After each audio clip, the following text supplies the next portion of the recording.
Welcome to the June edition of the Team Brief. You've got me this week, so I'm Rob Simcox, Chief People Officer at the Trust. Dave's having some well-earned rest. He's off out in Greece doing some rock climbing, so I suspect he may well even be hanging off a rock as we speak. But we've got a bit to get through, and I thought it fitting, as we've just recently approved the Trust People strategy, that I took the opportunity to chair today's team brief. So lovely to see you all. I hope people are well. Hope people are getting a chance to enjoy some of the sunshine we've had in recent weeks. So we've got three main things to cover today. I'm going to talk a little bit about the Trust People strategy, which has been approved for the next 4 years. We have a couple of members of my leadership team, so Rachel and Leanne, that are going to talk about all things talent and all things called Thinking of Moving, an acronym called Talk to Tom. And then we've got Amy from our wellbeing team that's going to talk to us a little bit about something to do with steps. I think there's been a step takeover, and Amy's going to announce some exciting news of who's done the most steps in the month of May. So the three bits I thought I'd talk to you all about, no particular order. So as a headline, we've just launched a neonatal transition care service. It's a bit of a tongue twister. I might have to put my teeth back in to pronounce that. But at Sherwood, we recognise that we want to support families from the very beginning. And this new service allows specialist advice to be provided to families, to babies who need just a little bit of extra medical support on the postnatal ward, rather than being separated for treatment. A lot of the science behind all of this is to ensure that parents and babies stay together as much as possible for through those first few hours, first few days of a child's birth. The team's multidisciplinary, involves nurses, care workers, medics, and very much a collaborative approach to ensure that parents and carers take an active role in babies' care right from those first few moments. And a lot of this is driven for babies between 34 and 36 weeks, so they can remain on the maternity ward under the specialist support and care of the team. So today was just really showcasing that we've done something again at Sherwood to support our families through those first few moments of birth, and really just wanted to celebrate and thank colleagues that have made this happen. And the second bit I wanted to touch on, and I think we've had colleagues from the corporate nursing division directorate, attend previously around healthcare uniforms, and you might recall some of the images floating around the organisation that we're going to have change in colours of some of the uniforms that our workforce wear, and a lot of this is on the back of some national NHS England funding around ensuring that there's consistency of uniforms across the NHS. As you can probably imagine, organisations sometimes choose to do things differently. And if you've got a patient, a relative, accessing healthcare across different healthcare settings, let's be honest, it can be a little bit confusing. And for people like myself that are colourblind, sometimes irrespective of the colour of the uniform, it's all a bit confusing anyway. But we've decided to make a few decisions about how we implement this, to recognise that we've had for some time now a lot of colleagues waiting for uniforms while this is rolled out, and unfortunately on some occasions we haven't got enough uniform to provide to new starters, so therefore the traditional kind of theatre to scrub uniform has been provided. I think it's fair to say we're working some of this through, and we anticipate this being introduced fairly imminently. But the idea behind it is that we move this into a way which is a bit more sustainable, and we won't be rolling it out in its entirety. We'll be moving it more a tunic type approach. I guess the headlines, just to share with you all, the new NHS uniform will support our staff hopefully have a bit of role clarification, role satisfaction, and reinforce some of that belonging at Sherwood. Yvonne, and I think most of you will know who Yvonne Simpson is, corporate head of nursing, is certainly starting to implement this, and we've been no expert in it. Olivia, I didn't know if you could have dropped Yvonne's details into the chat, just in case anyone's got any questions about what it means to them. And then finally, I wanted to just touch on the NHS Pay Award. Since the last formal team brief, the Pay Award for 2025 has been announced for colleagues on Agenda for Change terms and conditions. So that's the vast majority of our workforce. It's our nurses, our AHP colleagues, our ANC colleagues. So the vast majority of our workforce will receive a 3.6 consolidated uplift. That would be effective from the 1st of April. And as part of the pay award, we've also seen an agreed 4% consolidated uplift for our doctors, medics. And again, that's backdated to the 1st of April. The pay team, so our payroll team, are just starting to work through the transacting of this. We haven't got a definitive date when it should land in pay slips. And I do hope for when we meet next time, we should be able to share something a little bit more concrete. But I thought it would be useful just to share with colleagues that the 2025 pay award has been announced, and that'll be in pay packets imminently. We'll drop something in the chat which describes the announcement in full, and also shares the new pay spines, so individuals can just have a little bit of a look associated with what revised salaries from the 1st of April will look like. So, Olivia, I think that were the main points to get across. Have we got anything in the chat regarding those three items? Not seeing anything. So I'll move us on. So I'm absolutely delighted to talk to you all around the new people strategy. So I've got a couple of slides that I just want to talk through. So the next slide describes a bit of a journey that we've been on as a people team, a people function.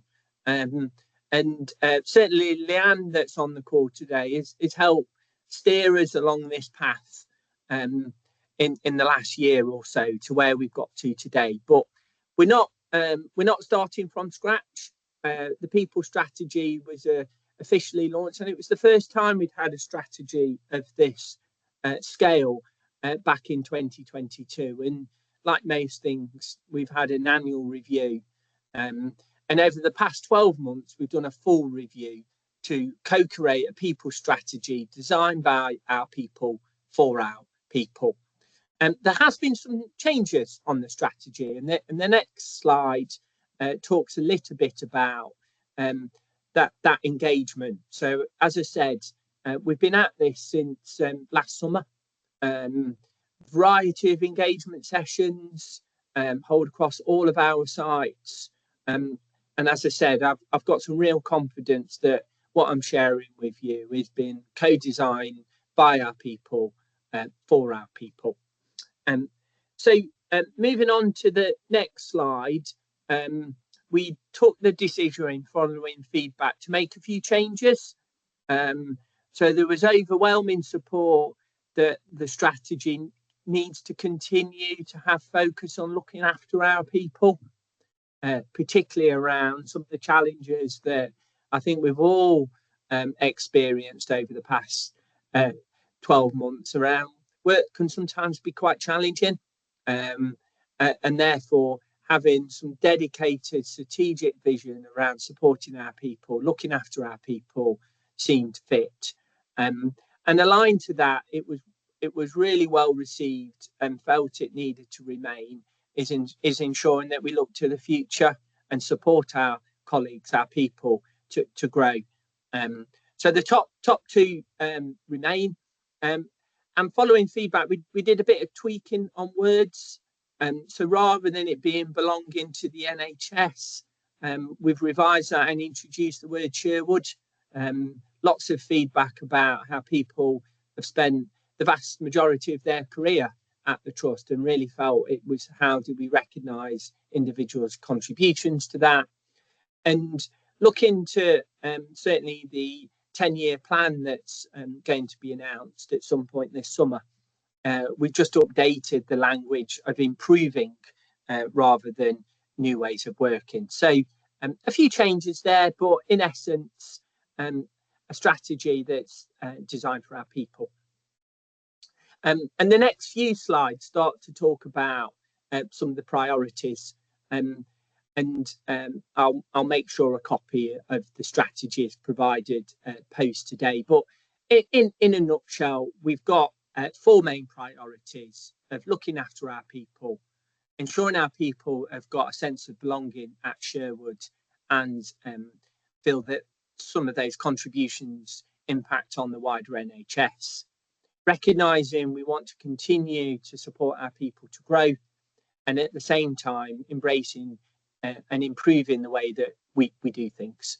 And that slide there really does just start to harness some of the essence of what the priorities will be across that reference period. And if we move on again, if that's okay, there's a lot more depth and detail here about the strategy, and we'll make sure the strategy link is posted in the chat. So I'm gonna pause there and open up for questions. If you could stop sharing, Olivia, that would be wonderful. I guess there's 3 key points to share with you all. Our people are important, and I mean, delighted to have a strategy that's been co-designed for our people. The strategy will continue to have focus on 4 areas, 4 visions, and have flexibility across its 4-year cycle to be updated and amended depending on feedback from National Staff Survey or challenges we might be experiencing as a trust or as an NHS organisation. So as you can see, I'm stalling a bit just to see if there's any questions on that. Don't think there is. So I will take the opportunity to introduce Rachel McCubbin and Leanne Featherstone. I think Rachel's going to be leading off first, followed by Leanne. They're going to talk about talent and talk about Tom. And these are 2 initiatives that have been developed over the last 12 months and will be some key pillars in the strategy that I've just talked through. So all things talent, Rachel, do you want to enlighten us all about the work that you've been working on over the last few months and what it all means, if that's okay? Yeah, thank you very much. So really, Rob's just mentioned the people strategy. So one of the pillars growing for the future is where we've developed a talent and career conversation tool. So this is really to ensure that individuals understand their potential and development opportunities. So I'm just going to share my screen so that I can showcase the document. This will be live on the intranet today. So it's under the appraisals intranet page. There is now a talent intranet page that's interlinked with that. So that is now live if you want to go on and have a look. So the purpose of this tool really is to support employees' wellbeing, engagement and development. It's to ensure that everyone feels valued regardless of career stage or aspirations, and it's to help identify development needs and opportunities. So this is a talent and career conversation tool. What it allows colleagues to do is look back over the past kind of 6-month period and have a conversation with their line managers around any career aspirations, how they feel that they're doing at work, and it has a couple of prompts in there as well. So it has some prompts around those who are nearing retirement, how to look at legacy mentoring and consider knowledge transfer. It also looks at those who are content in their role, so how to maintain engagement and skills and make sure that they remain happy at work. And where Leanne comes in shortly is there is an element of those who are thinking of moving, and there's some interlinked Tom guidance to support those conversations. There is a talent and potential plotting tool, which some of you will have used before, and we had something similar at the Trust a couple of years ago, and this is a 9-box grid. So working alongside colleagues and their line managers, you'll be able to have a really rich conversation about whereabouts you feel that you sit within this talent potential plotting tool. There's some descriptors in there. It's a conversation with your line managers around what your performance and impact is currently and what your growth potential is. There's lots of documentation and guidance to help you through these conversations, and there is a talent potential outcome element where you can action plan based on your discussion and action 2 or 3 actionable steps to assist with that. I will hand over to Leanne for the thinking of moving element, but all of this information is available on the intranet. There is a document that gives all the guidance around how to use the documents, and there is a printable version for those of you that like to handwrite these. There is a Word document which has expandable text boxes so that you can complete that and save that within your files. So hopefully we've got all accessibility covered. Over to you, Leanne. And I'll stop sharing. Keep sharing, actually, if you don't mind, and just scroll. Is that all right? Yeah, of course. Sorry, thanks, Rachel. So just going on to the thinking of moving conversations, as you scroll down the document, around 12 months ago, when I first joined under the People Promise programme of work, we started to put a group of people, a group of stakeholders from across the trust together to develop a simple process, which is around speaking to colleagues who might be thinking of moving. Now, we did that because what our staff survey results told us, but also because we see the highest amount of leavers in the first 12 months of employment. So we started to have conversations with, like I said, lots of different people around the trust about what this process could look like without making it a really long document that you've got to read through. So we've come up with this simple process. It's a thinking of moving conversation. It's just an informal conversation that you have with your member of staff around how their experience is at Sherwood. Now, on the guidance, because I know various different areas do different things in terms of one-to-ones, etc. I've put touch points in there at 6, 9, and 12 months, particularly for the new starters, to try and check in with those people. And on that guidance is some questions that would prompt discussions and help with the discussions, again, around trying to find out what their experience is like, or what it's been like since they started at Sherwood. Now, these don't have to be at 6, 9, and 12 months. They can be in your one-to-ones. They can be if you see a change in behaviour with one of your staff members, or whenever really a conversation might arise around whether they want to continue working here or not. So the questions, the prompt questions are aimed at getting what's good at Sherwood as well as what's not so good. And at the back of the document, there's some guidance around what might come up in conversation. So that could be relationships breaking down at work. It could be a work-life balance. It could be that someone's thinking of retiring. It could be that the job is not what they expected it to be, and there's some guidance around where you can signpost people to. So if it's a development conversation, for example, we'd signpost to the learning and development team to see if there's any resources we can help with. If it's a work-life balance issue, we would have a conversation around whether a flexible working arrangement might be helpful, for example. So just a couple of the examples that come up where people think, oh, this is not quite right for me, I think I might leave.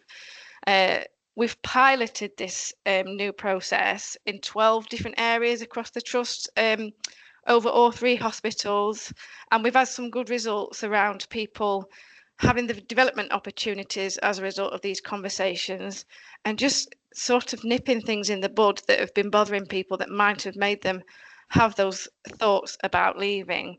So we've had some real positive results from some of the pilot areas, and we felt we're in a position to launch trust-wide now. So like Rachel said, from today, that document is available on the intranet. There's an avatar video that we've made around what a thinking of moving conversation is, what it would look like, how you can engage one of your members of staff within that conversation, and how to carry out the conversations and the practical steps that will help with that. We've also developed a masterclass, which we sort of ran through with some of the pilot areas.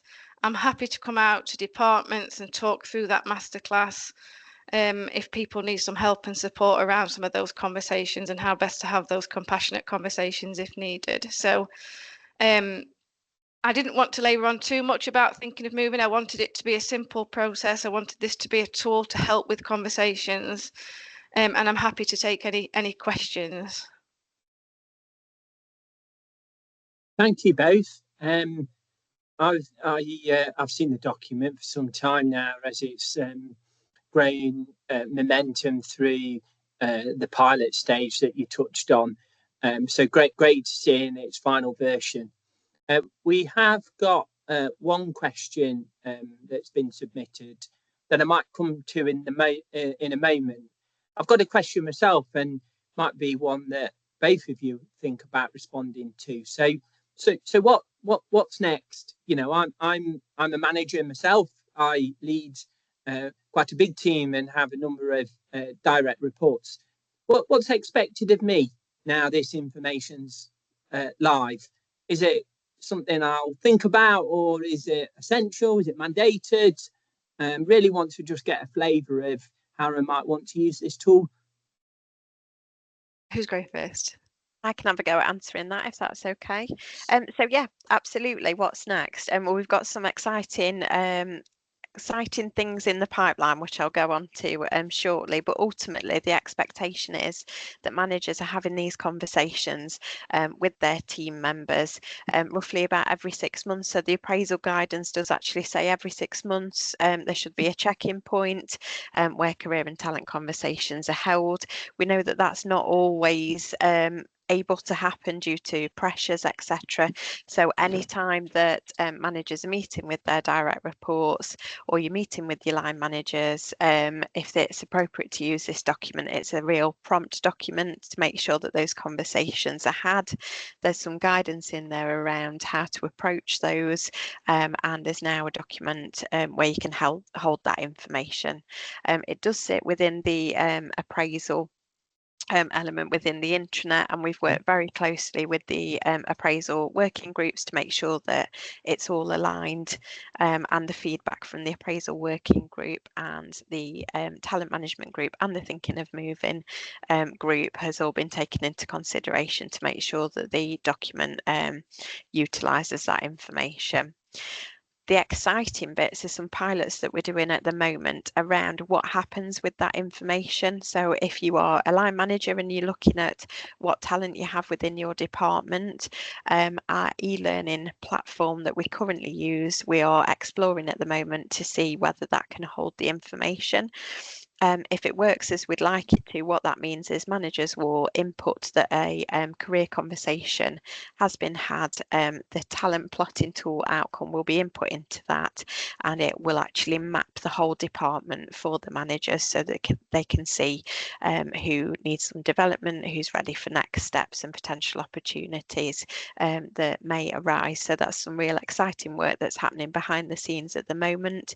But ultimately, the expectation is that we start to embed these conversations and utilise the talent and career conversation tool and thinking and moving guidance should that be appropriate.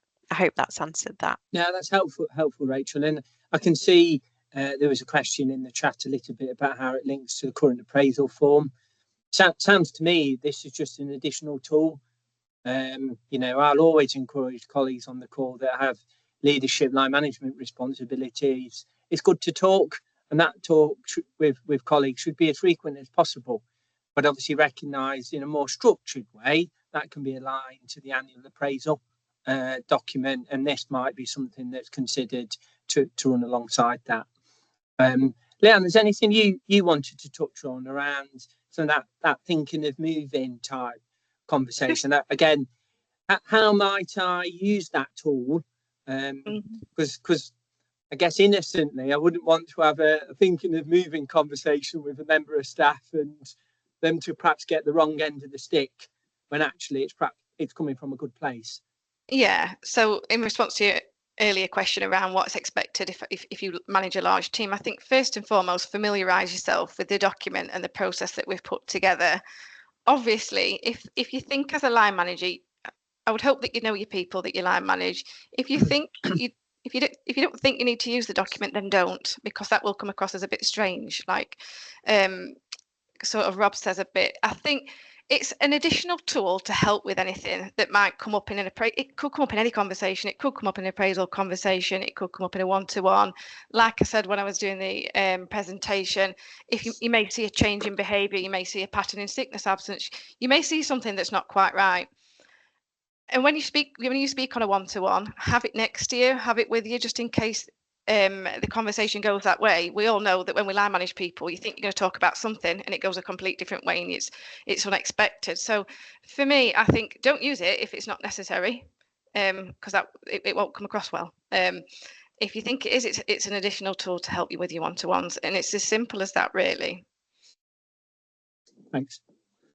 As you could say, I was padding for a bit of time to see if there was any more questions that had come in. So I guess in a nutshell, thank you, Rachel. Thank you, Leanne. As I think, Leanne, you introduced, this was something that has come through staff survey in the last 2 to 3 years, particularly around how we can keep talent at Sherwood, which aligns to that growing for the future pillar of the people strategy, but also some of that trying to give colleagues a sense of belonging. As I said, our people are important, and I think these are two tools for that to take place. So I'm going to do a final segue to our wellbeing leads, Amy. So welcome, Amy. Keeping well, I hope. You're going to talk to us all about steps that have taken place across May, and that's not the old boy-girl band from the 90s steps. This is physical steps that some of our colleagues, some of our people have walked. I won't spoil any of your slides, but it's a long way to the destination that you're going to share with us, and really intrigued to hear a little bit more about what's been going on across the month of May. So over to you. Thanks. Thanks, Rob. It's really exciting to be back. We spoke right at the beginning of May when we first launched this, and lots of people have been taking part in May being National Walking Month. So we did this big step competition where we asked people to input their steps. So it's a quick thing. I just wanted to announce the winners because we did do it as a divisional competition, but the bit that I thought was more exciting was really that we, as a collective, how many steps we'd done. So hopefully sharing slides. Yeah, we can see it sharing slides now. So drum roll. Not that I can do a drum roll, but the total amount of steps was just over 13 million. So 13,476,086 steps. in total, which would get us all the way to Japan. I don't think I personally fancy walking to Japan on my own, but yeah, as a collective, we would have got to Japan, which is rather exciting. So that's how far we got. And then divisionally, because we asked people to just pop in their division, because thought it'd be interesting to see which division won, and we do have a trophy to award. So a bit of another drum roll. It was actually our corporate division that won this time. I don't think we've won before. I say we because I'm part of corporate division as well. But there's been some really good motivation between teams. So a particular shout out to the finance team that I heard were doing a really big push on collecting the steps and getting the steps inputted over May. So I think that's what's completely smashed it and blown it out of the water, unfortunately, for other divisions, as you can see with the split. But yeah, step count was picked particularly with it being National Walking Month. We'd like to get ideas from colleagues about if you'd like to do a competition again, what you'd like that to look like. We've done sort of more broader exercise competitions before, where we've kind of clocked minutes of exercise. And I suppose the other thing to say is Walking Month is in May, but we want to encourage walking all the time. These conversations, I know we've got paperwork to fill in when we do these conversations, but walking and talking can actually help people open up a lot more, particularly about their well-being or kind of what's on their mind. It can feel a lot less confrontational if you're sort of walking and talking either across the site or maybe doing a loop of the site. So we do have some walking maps as well. So we do encourage people to do the first 10 minutes of their conversation or meeting, appraisals, things like that.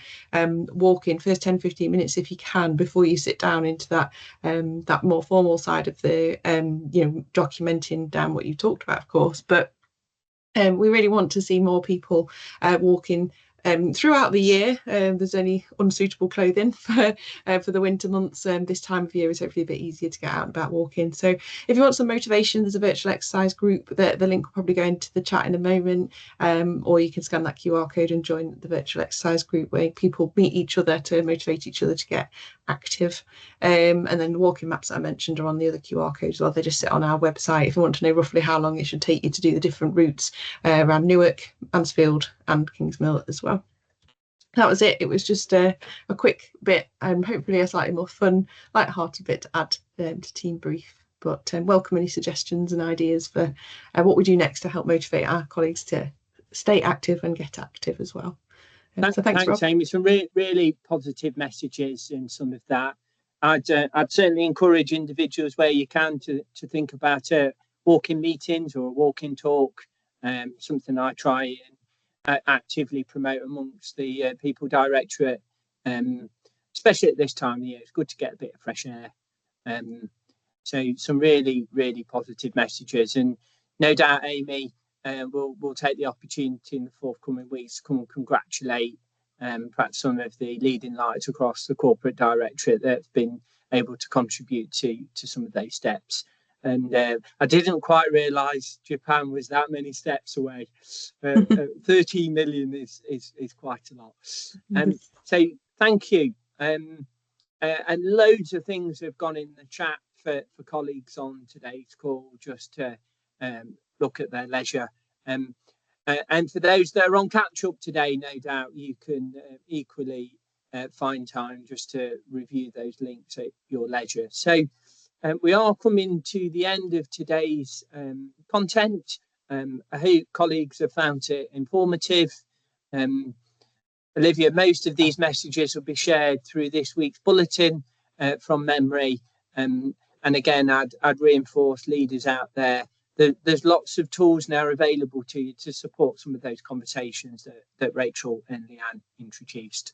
And I've just had a quick look whilst we've talked about the maps. And I never knew that a walk around the reservoir was 1.5 miles. So I think that's probably just about achievable in a half-hour lunch break, looking at the map. So thank you. Again, I was padding for any further questions, which I don't think we've had. So I thought I'd just sign off with a thank you. Thank you for what colleagues do. Really do appreciate that.